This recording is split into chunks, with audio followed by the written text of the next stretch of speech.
السلام عليكم ورحمة الله تعالى وبركاته. مرحبا بكم في حلقة جديدة من سلسلة شهيوات سميرة. الشهيوة ديال اليوم غادي نقدم لكم طريقة تحضير البسبوسة بواحد الطريقة جد سهلة وبسيطة وناجحة 100%. بالنسبة للمقادير ديال هذه البسبوسة، كناخذ كاس ديال السكر حبيبات، الكاس ديال العنبة، هذا الكاس كيوزن 150 مليلتر. كناخذ كاس ديال السكر حبيبات او السكر الخشن او سنيده. كناخذ كاسين جوج ديال الكؤوس ديال السميد الرقيق جدا. كناخذ كاس ديال الدقيق الابيض، ديما نفس الكاس باش نعبر الكاس ديال العنبه، وكاس ديال الزيت نباتيه، وجوج زبادي بنكهه الموز، جوج ياغورت بنكهه البنان، وجوج حبات من البيض، حبتان من البيض، وجوج اكياس من الخميره الكيماويه. كل كيس كيوزن 7 غرامات، وقليل من الملح، قبصه ملح. اول حاجه غادي نقوم بها غادي ناخذ دوك جوج حبات ديال البيض نديرهم في واحد الانيه. بسم الله. كنزيد ديك القبصه ديال الملح، وكنزيد السكر الخشن، نخدمه بالطراب اليدوي. كنخلط جيدا هذا البيض مع السكر. من بعد تنزيد كنضيف داك جوج زبادي بنكهه الموز، جوج ياغورت بنكهه البنان، وكنخدم هاد العناصر فيما بينها.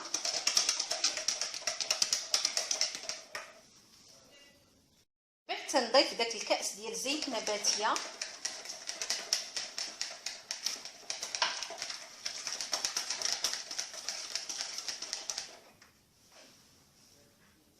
نضيف داك الكاس ديال الدقيق الابيض،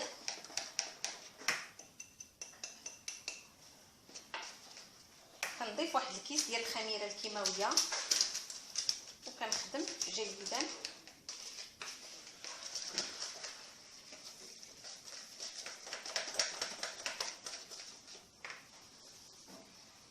كنضيف الكاس الاول ديال السميد الرقيق، وكنضيف معاه الكيس الثاني ديال الخميره الكيماويه بيكنج باودر،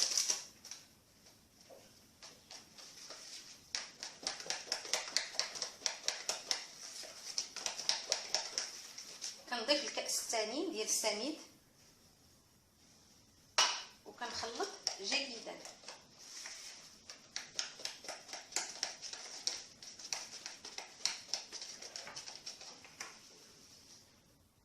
من بعد تناخذ واحد الصينيه اللي غادي ندخلها في الفرن، واحد اللاطه، وكندهنها بالزيت نباتيه، وكنرشها بالسميد الرقيق، كتكون مرشوشه بالسميد، وتنخوي فيها الخليط ديال البسبوسه.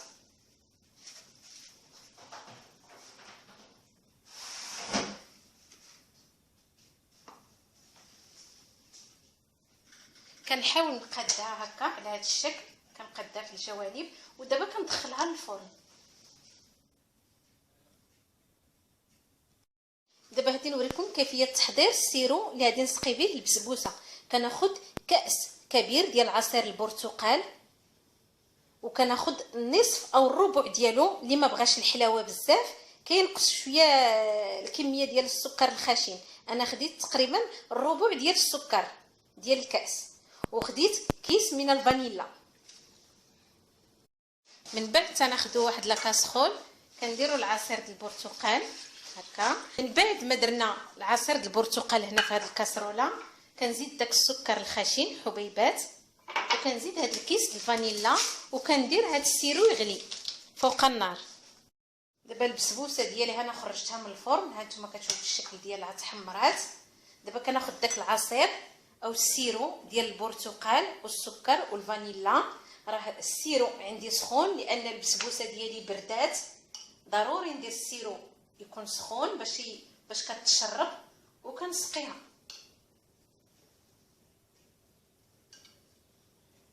كنسقيها بهذا السيرو. ملي كنحس بها تشربات، راه ماشي ضروري ندير هذا السيرو كامل، هي كنحس بها تشربات شويه ديال السيرو كنوقف كنحبس. من بعد ما سقيتها بالسيرو وحسيت بها تشربات، دابا كناخذ داك الكوك الجوز الهند وكنرشو من الفوق ديالها، كنزوقها بالكوك. وكيبقى لكم الاختيار، باش بغيتو تزوقوها تقدروا ديروا اللوز ايفيلي او تحطوها طبيعيه، على حسب الاختيار ديالكم وعلى حسب المنظر اللي بغيتو تشوفوا فيه هذه البسبوسه.